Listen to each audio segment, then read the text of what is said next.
from the Lakeside Newsroom of the Henrico Citizen, your hometown news source since 2001. This is the Henrico News Minute with publisher Tom Lapis. Henrico supervisors discuss a civilian review board, the county names a new finance director, and there's a pop-up school supply drive planned this week. We'll have details about those stories and more in today's Henrico News Minute for Wednesday, July 29th, 2020. It's brought to you today by Henrico Area Mental Health. And now for the news. Last night during a work session, Henrico supervisors briefly discussed a potential civilian review board for the county's Division of Police, but in the end agreed to save more detailed conversations about the topic for a public meeting that they'll host sometime next month. That meeting likely will include a chance for citizens to provide comments in person as well, and for supervisors to pose questions to police, mental health, and other county officials. The Board of Supervisors is weighing the idea of establishing a civilian review board which could evaluate claims of misconduct by police.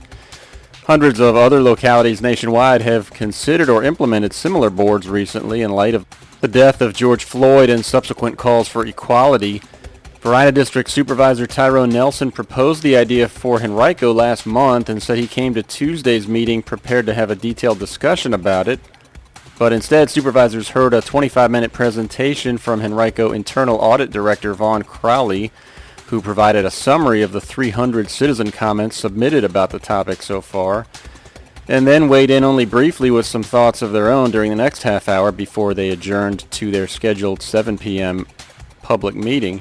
Crowley said that nearly half those who have submitted comments through the county's website or an email address created specifically to receive such comments indicated support for a board.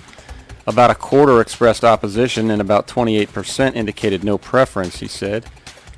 Nelson told the 4 other supervisors that he believes there is a need for such a board based upon what he's heard from constituents during the nearly 9 years he's been in office. Said Nelson, quote, maybe my colleagues on the board don't hear it, but I hear it. Black and brown people don't trust the police locally to a greater degree. Not all, but many don't. If they did, then they wouldn't have to tell their kids how to act every time they get pulled over by police because they're afraid, end quote. Nelson, citing a number of negative comments submitted by citizens that named him and suggested he was anti-police, said that such sentiments were hurtful and said he'd also heard them from some within the Division of Police itself. He added, quote, I'm not anti-police, but I am pro-citizen rights, end quote. Tuckahoe District Supervisor Pat O'Bannon asked for a presentation about the process currently in place within the Division of Police to identify and review allegations of potential misconduct. She also wondered aloud about whether an option that didn't involve a civilian review board could achieve the same desired results. Nelson said he doubted that would be the case. You can read more from last night's meeting at henricocitizen.com by clicking on Government.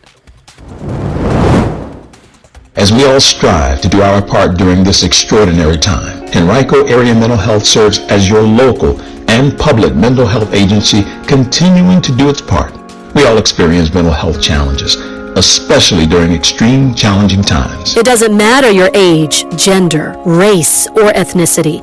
Each person is affected differently. If you're a resident of Charles City, New Kent, or Henrico counties, and you, a family member or friend or someone you know, may need someone to talk to about the mental health challenges being experienced. Do your part and call us at 804-727-8515. That's 804-727-8515. We're here to help.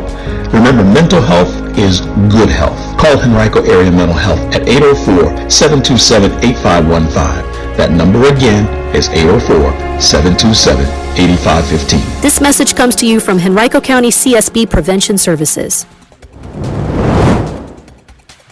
Henrico County's 7-day positivity percentage for new COVID-19 cases continues to climb. It reached 7.5% on July 24th, the most recent day reported by the Virginia Department of Health. A total of 65 new cases were reported yesterday. That brings the county's total to 3,436 and a total of about 300 in the past 5 days. Only one new hospitalization and no new deaths were reported in the county yesterday, however. Well, even though the public school year in Henrico will begin with a fully virtual format, students still will need school supplies, and some families may also need items that might normally be found in a classroom, such as whiteboards and pencil sharpeners. And so the Henrico County Public Schools Department of Family and Community Engagement is sponsoring a pop-up school supply drive in a drive-through format at Mad Science of Central Virginia this Thursday from 1:30 to 3 p.m. The center is located at 11551 Knuckles Road in Glen Allen. Officials will be collecting a variety of items such as wide-ruled notebook paper, number 2 pencils, highlighters, black and white composition notebooks, lined index cards, and pocket folders, among many other items for elementary school students. For middle and high school students, they'll be seeking some of those same items, as well as 3-ring binders, colored pencils, 4-function calculators, dry erase markers, and backpacks.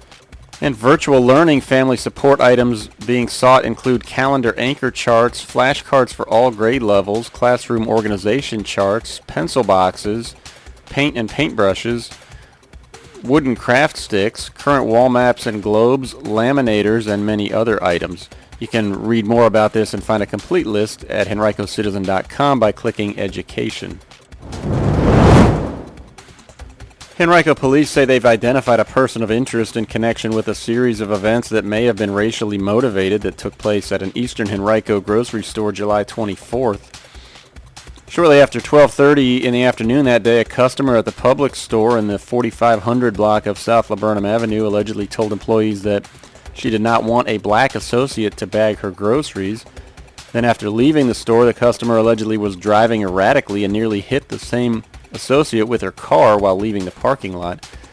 Police officials reviewed the store's video surveillance and identified the person of interest, then shared initial results from the evidence with Commonwealth's Attorney Shannon Taylor for consideration of criminal charges. Police are asking anyone who may have witnessed one of the incidents to call them at 501-5000. Henrico County officials removed the interim tag from the finance director's title yesterday. Megan Coates, who joined the department as deputy director last year and has been acting as its director since Ned Smither left to become the county administrator in Powhatan County, will assume the permanent role August 1st. Coates helped lead Henrico's financial response to the COVID-19 pandemic earlier this spring, working to trim $99 million from a budget that was just weeks away from adoption when the pandemic hit. As director of the department, Coates will lead a team of more than 160 employees and a budget of $13.7 million. Prior to joining Henrico, Coates held several positions with Chesterfield County, including as a budget analyst, budget manager, and director of budget and management.